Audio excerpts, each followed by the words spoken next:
Los venezolanos creemos que la comida de nuestro país tiene su origen en el descubrimiento. No mostramos interés por la historia de nuestra gastronomía, sobre todo de lo más típico que tenemos y que nos identifica con mayor fuerza, la arepa. La arepa era una cosa que en general en todas las ciudades y pueblos de Venezuela había las señoras, las mujeres que hacían arepas para vender. Bien se compraban las arepas a esas señoras a la hora del desayuno, del almuerzo, de la cena, o se le compraba la masa y con esa masa algunas familias hacían las hallacas en su casa. Pero lo normal era comprar las arepas, eran magníficas, eran muy buenas, se podían comprar a la hora precisa de la comida, llegaban calientes a la casa, fresquecitas, y se podían comer de inmediato. No podemos separar la arepa de los establecimientos que especialmente se dedican a las arepas, que son las areperas. Y realmente las areperas surgen en los años, finales de los años 40, principios de los años 50. Al principio la arepa era una arepa totalmente doméstica, hogareña, con sus variedades, con sus especificidades, confinado pues al mundo de lo familiar. Pero a partir de determinado momento comenzó a hablarse de lo que en su época se llamó las tostadas, que era la arepa rellena. Y por ahí se configuraron las primeras areperas. Mientras tanto, en Europa, la Segunda Guerra Mundial generaba terribles consecuencias, tanto políticas como económicas, para los habitantes del antiguo continente, por lo que muchos buscaron nuevos horizontes en América. Y precisamente en ese momento migratorio, el negocio de las areperas fue en ascenso. La arepa empieza a convertirse en un alimento que se sale de las mesas hogareñas y sale a la vía pública más o menos en los años 50. Y creo que en buena parte debido a los inmigrantes italianos especialmente, y portugueses y españoles que llegaron en cantidad y por su fortaleza y deseo de trabajar horas extras hasta llegar al límite de resistencia en las obras de construcción, que fueron una acción de gobierno muy importante en el gobierno de la dictadura de Pérez Jiménez en los años 50, ellos aprendieron de los venezolanos que llevaban una arepa grande rellena generalmente de carne mechada como almuerzo a las construcciones. Y ellos comenzaron a probar la arepa, les gustó mucho y le encargaban a los obreros venezolanos arepas como esas rellenas, eran unas arepas bastante grandes, y lo usaban como almuerzo con una gaseosa tamaño grande. Ese era el almuerzo de esos inmigrantes que trabajaban inclusive hasta altas horas de la madrugada, precisamente porque tenían resistencia para ello y estaban interesados en mejorar su situación económica y enviar a su familia, porque la mayoría de ellos venía sin su familia. Ahí está la vecina enredada en la cocina. Oiga. Para ese momento, ya la tecnología comenzaba a introducir maquinarias que hacían acto de presencia en todo el mundo. Y Venezuela no fue la salvedad, cuando este proceso de industrialización ayudó en el cambio del maíz pilado a la harina precocida. La creación de la harina precocida es importantísima, creo, en la alimentación venezolana, porque creo que permitió que no desapareciera la arepa.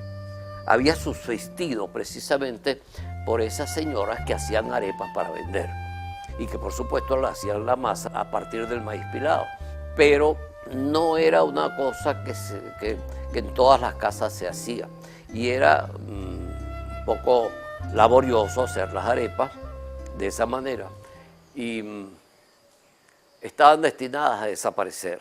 Pero llegó el momento en el que las famosas tostadas dieron un gran giro con la aparición de las figuras más influyentes de la cultura de la arepa, los hermanos Álvarez.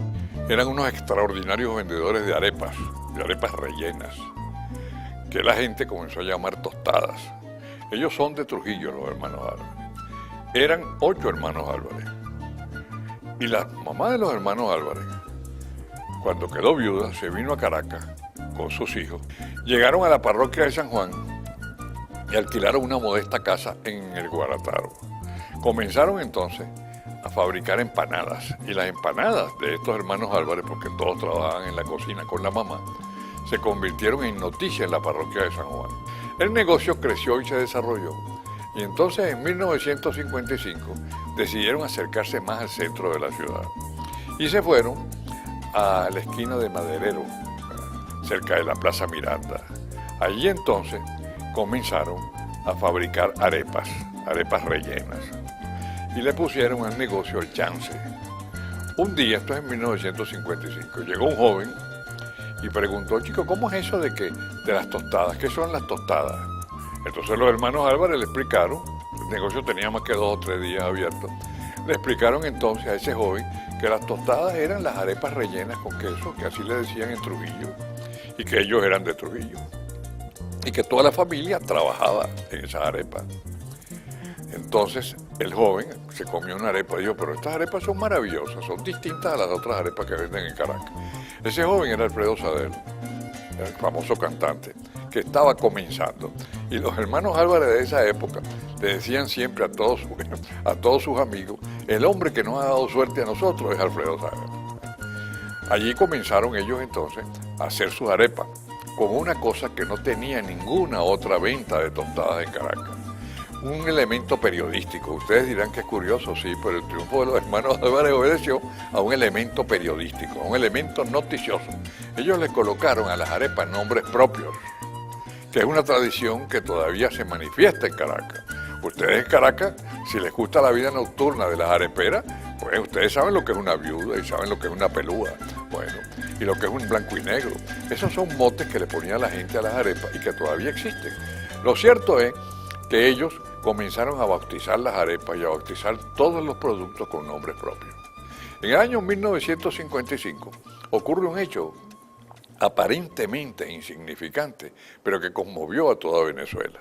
El país por primera vez en la vida había ganado un campeonato mundial de belleza. Susana Duin acababa de convertirse en Miss Mundo. Eso por supuesto conmovió al país. Y todos entonces hablaban de la reina. Decir la reina ya se sabía que nos estábamos refiriendo a Susana Duin. Entonces, ¿qué hacen ellos?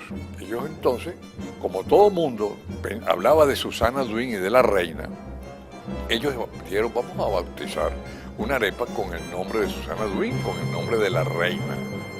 Entonces dijeron, pues si le ponemos arepa a la reina, nada más, o arepa Susana, pues puede disgustarse la muchacha o la familia de la muchacha. Yo creo que vamos a bautizarla con un término caraqueño que hasta ahora nadie ha usado para la comida y que es muy bueno, que es pepiada. La palabra pepiada es significado, sinónimo de excelencia en aquella época. Se decía, este traje está pepiado. Esa es una película pepiada. Entonces simplemente, ¿qué hicieron? Ellos tenían un gran sentido publicitario. Agarraron una sobrinita que tenía 12 años, la disfrazaron de reina, le tomaron una foto y la colocaron como en una especie de altar. Y entonces ponían, pida a la reina, y punto suspensivo, pepiada. La reina pepiada, creada por los hermanos Álvarez, ha perdurado durante más de 50 años en la tradición venezolana. Sus ingredientes principales son el maíz pilado, que luego pasó a ser harina precocida, aguacate y pollo horneado. Toda esta inspiración no se quedó dentro de las areperas. Inclusive, se dice que hasta la misma Miss Mundo de 1955 se vio involucrada directamente. Y ocurrió entonces lo insólito. Fue por allá un señor a pedir una arepa. Y esa arepa, ¿cómo se llama? Reina pepiada. Y esa niñita que hace ahí, y vio a la niñita de 12 años, más o menos, sobrina de ellos, vestida de reina en una foto. Y le dijeron, no, eso lo hacemos en homenaje a la señorita Susana Duin, por eso llamamos la arepa reina pepiada. Pero si ella es mi hija, le dijo el tipo. Yo la voy a traer aquí para que se coma una arepa. Y la llevó al día siguiente a la venta de arepa. Y Susana se comió su arepa y dijo, caramba, esta arepa en verdad está pepiada. Muchas gracias, muchas gracias. Yo les autorizo porque pongan mi foto ahí si la quieren poner en el lugar de la niñita. Y pusieron la foto de la reina con la reina pepiada.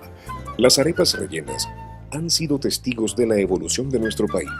Aquellos sucesos que han sido resaltantes para el pueblo quedaron detenidos en el tiempo gracias a sus nombres, a sus historias, y se han mantenido hasta el día de hoy como el alimento más demandado en los hogares venezolanos.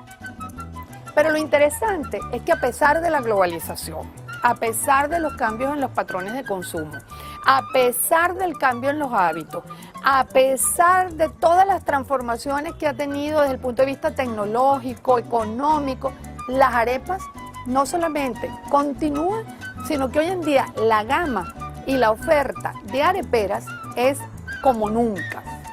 Es debido a la acción especialmente de los hermanos Álvarez, que le dieron, digamos, una carta de alimento, de comida rápida a la arepa, y precisamente la aparición de la harina precocida, que la arepa hoy en día subsiste y se ha convertido, creo, en el alimento más importante en la dieta del venezolano. La arepa es el alimento más vinculado y más solidario de la fiesta venezolana, en las buenas y en las malas. Los hogares muy pobres, cuando la mujer salía en estado, decían: cada muchacho viene con su arepa debajo del brazo. Y el venezolano pesimista, cuando ve que la vida está muy cara y muy angustiosa, dice: la arepa se puso cuadrada. Cuando la arepa se pone cuadrada, todo está perdido. En esta última década, con la diáspora que se está dando de venezolanos, en su mayor cantidad venezolanos jóvenes, parejas jóvenes, jóvenes profesionales, a diferentes lugares del mundo, una de las cosas que va en la maleta de esos venezolanos que se van al exterior es la arepa. Y cuando decimos que va en la maleta la arepa, no solamente es que un venezolano en el exterior hace lo indecible para conseguir la harina, para preparar la arepa o para condicionarse a otro tipo de harina de maíz, pero que le permita hacer la arepa, sino porque además se están instalando ventas de arepas en los lugares más disímiles del planeta. Es decir, que dentro de las nostalgias de los venezolanos en el exterior, la arepa quizás ocupa el lugar más importante, el lugar preponderante. Además, no hay mejor placer que poderse comer una arepa en compañía de otro venezolano en una calle de cualquier lugar del Asia, de Estados Unidos o de Europa. Aun cuando no se acompaña con el mejor queso blanco, pero es un placer maravilloso y es un pedacito del país en la mesa.